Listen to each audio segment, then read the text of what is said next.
Assalamualaikum everyone, my name is Nati Nadeem. I'm a medical student from KMDC. I'm going to discuss about the MDCAT reality. The MDCAT reality, I will also tell the solution. MDCAT की reality every year is same. And today I'm going to talk about the MDCAT reality and also with the solution जो कि हमें follow करने चाहिए ताकि हमें इसका loss हो रहा है वो ना हो. MDCAT reality जिसके बारे में बात करना चाहूँगी is the syllabus.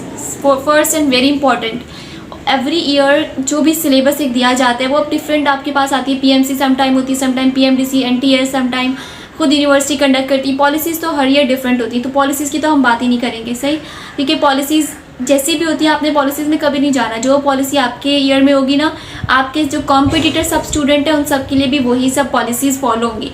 तो ये चीज़ तो बिल्कुल एक चीज़ डिफरेंट हो गई कि ये आपको किसी तरह भी एक फॉल नहीं करती. Policies are not going to make you fall, right. सबसे पहली बात सिलेबस.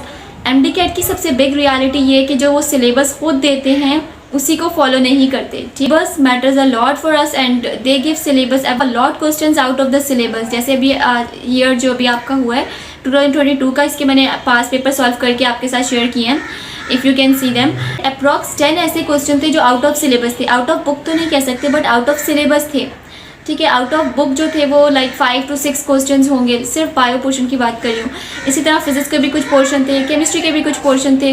बट ऐसा क्यों हुआ, like why they give out of the syllabus, अगर जबकि सिलेबस के अंदर से आना था still they give out of the syllabus. Solution मैं आपसे शेयर करूँगी क्योंकि हर अगर कोई भी ब्लंडर होता है तो उसका सोल्यूशन तो आपके पास होता है. तो उसका सोल्यूशन जो कि मैं आपको सजेस्ट करती हूँ, जो कि मैंने अपने टाइम पे भी यूज़ किया है, मैं वो आपके साथ ज़रूर शेयर करूँगी. हाँ देखिए, पॉलिसीज़ तो चेंज होती रहती है एवरी ईयर, ये डिफरेंट है.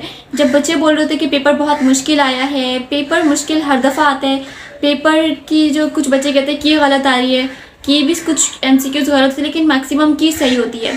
और दूसरा कि पेपर आउट आया है, फेडरल बोर्ड से आया है, इस बोर्ड से आया है, उससे every year this is the same for every year. ये एवरी ईयर का यही सेम रोना धोना है कि पेपर डिफरेंट आता है. जो बच्चे स्मार्ट स्टडी करते हैं और इसका सोल्यूशन निकालते हैं तो उन्हीं का एडमिशन होता है, क्योंकि उन्हें पता होता है पहले से ऑलरेडी दे नो दैट कि जो PMC आपको टॉपिक्स असाइन कर रही है उसमें से पेपर नहीं आ रहा, तो वो उसके अकॉर्डिंग तैयारी करते हैं. और वो बच्चे जिनको नहीं पता होता ये सारी बातें, वो सिर्फ PMC को ही देख रहे हैं, वो बच्चे उनका नुकसान होता है और फिर वही बच्चे रो रहे होते हैं कि हमारे साथ क्या हो गया. उनके साथ नहीं होती जो कि इसके अकॉर्डिंग सोल्यूशंस पहले से ही करके आते हैं. उनके साथ ये सब नहीं होता, उनको ये फेस नहीं करना पड़ता.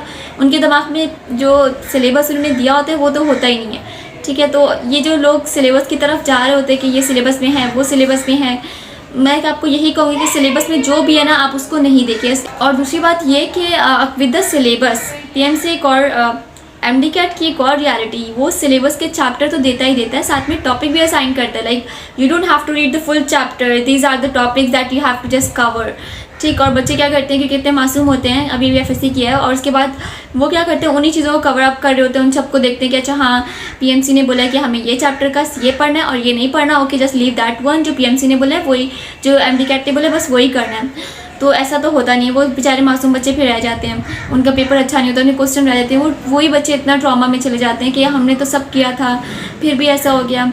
तो जो आपने सब किया था वो सब नहीं था, वो जो आपको कहा गया था ना वो सब फॉलो नहीं करना था. It's MDCAT reality. जो वो देते हैं वो ज़रूरी नहीं है कि आप उसे फॉलो करें. डू और solution is that do all chapters completely.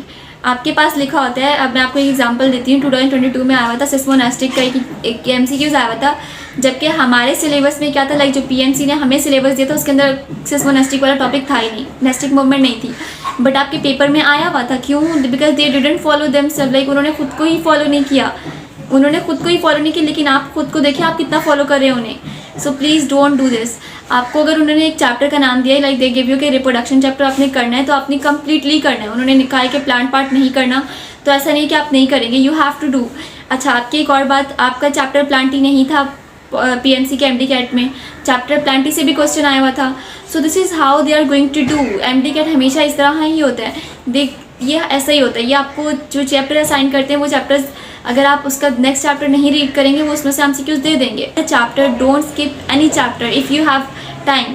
और चैप्टर भी ऐसे करें कि पहले इंपॉर्टेंट चैप्टर्स जो PMC ने असाइन किए वो सब कर लें, देन यू हैव टाइम तो आप उन दूसरे चैप्टर्स को जस्ट एक बार रीड कर लें, अपने माइंड से गुजार लें. Second is that you have to solve A and O level MCQs. They have a bundle of MCQs. इंशाल्लाह मैं भी शेयर करूँगी, आपको विद एक्सप्लेनेशन शेयर करूँगी ताकि आपकी आसानी हो जाए. लेकिन आपने A and O लेवल्स के सारे MCQs सॉल्व करें. स्पेशली बायो के कुछ चैप्टर्स हैं, कुछ चैप्टर्स सब नहीं कहूँगी बायो के अंदर, कुछ चैप्टर्स हैं जो मैंने अपने टाइम में भी किए थे और वो बहुत इंपॉर्टेंट है, तो वो तो आपने ज़रूर करने हैं। मैं इंशाल्लाह आपको उन ए एंड ओ लेवल्स के वो चैप्टर्स शेयर करवा दूंगी। All time my favourite past paper, you have to do all the past paper. बच्चे क्या करते हैं कि वो देखते हैं कि अच्छा ये वाला चैप्टर तो प्लांटी चैप्टर तो आ नहीं रहा पेपर में, so we don't have to solve the past paper from the plenty paper. और फिर क्या होता है कि वही पास्ट पेपर का कोई क्वेश्चन अगर आ जाता है तो वो बच्चे फंस गए होते हैं। ठीक है, so you don't have to do like that, you have to be very prepared accordingly. जैसा वो पेपर दे रहे हैं आपको वो बता रहे हैं कि वो आउट ऑफ सिलेबस दे सकते हैं, सो आपको ऐसे ही करना है। आपको बहुत स्मार्ट वर्किंग करना है, ऐसा नहीं करना जैसे आपके मासूमों की तरह जो उन्होंने सिलेबस दिया, you just have to follow them, ऐसा नहीं करना। तो सारे पास पेपर करने हैं, आइदर चैप्टर इज इंक्लूडेड और not, you have to do each and every chapter. Pass paper तो भाई सब करना है। और मैं ये सजेस्ट करती हूँ कि number 4 is that you have to read the main topics and key points from the federal book. कुछ चैप्टर्स, कुछ टॉपिक्स हैं जो फेडरल के बहुत इंपॉर्टेंट होते हैं, वो पेपर में आते हैं, वो पूछते हैं आपसे, तो वो आपने करने हैं। अगर आपको वो नहीं पता कि टॉपिक ऐसे कौन से फेडरल बोर्ड में से आ रहे होते हैं चैप्टर से, तो you can ask me, I will make video for that as well. तो कुछ चैप्टर्स हैं फेडरल बोर्ड में से जो कि बहुत इंपॉर्टेंट है, पेपर में आते हैं उधर से MCQs। हमारी बुक के अंदर इतना नहीं लिखा हुआ, तो वो फेडरल से वो लोग MCQs उठा के दे रहे होते हैं। After solving the all MCQs you have to solve the chapter wise MCQs from the federal board. Like उनके जो एंड में एक्सरसाइज देते हैं उन सबको सॉल्व करें and then solve all the key points. देखें आपके पास फेडरल की की पॉइंट्स एंड में लिखी होती हैं, उन सबको रिवाइज कर लें, आपको कोई लॉस नहीं जाएगा। MCQs आफ्टर चैप्टर के बाद जो एक्सरसाइज में MCQs होते हैं उन सबको सॉल्व करना है एंड देन की पॉइंट्स भी वो वाले जैसे आपके बायो के लास्ट में की पॉइंट्स लिखे होते हैं, फेडरल में की पॉइंट्स लिखे होते हैं पंजाब। तो ये एक स्मार्ट स्टडी अगर आप कर रहे हैं तो ये बेटर है, क्योंकि उसमें से MCQs आ जाते हैं समटाइम। कैट की कोई भी पॉलिसीज आती है इन पर यकीन मत करें, सिलेबस की अकॉर्डिंग कोई भी पॉलिसी आती है डोंट बिलीव देम, क्योंकि वो जो पॉलिसी देते हैं वो खुद उसी को फॉलो नहीं करते, तो फिर आप उनको फॉलो करेंगे तो आपको फ़ायदा नहीं होगा, नुकसान ही होगा।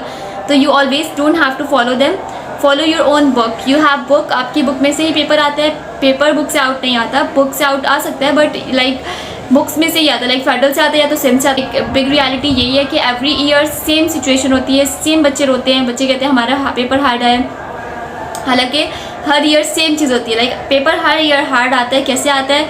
वो हार्ड इसलिए होता है क्योंकि आपको पता ही नहीं है कि आपको क्या पढ़ना है, आप सिर्फ वही फॉलो करते हैं जो आपको PMC ने बोला है, और फिर वो खुद को ही फॉलो नहीं करे तो आप उन्हें फॉलो करके कोई फ़ायदा नहीं होगा। आप वो फॉलो करते हैं जो MDCAT ने बोला है, MDCAT के पॉलिसीज़ होती हैं।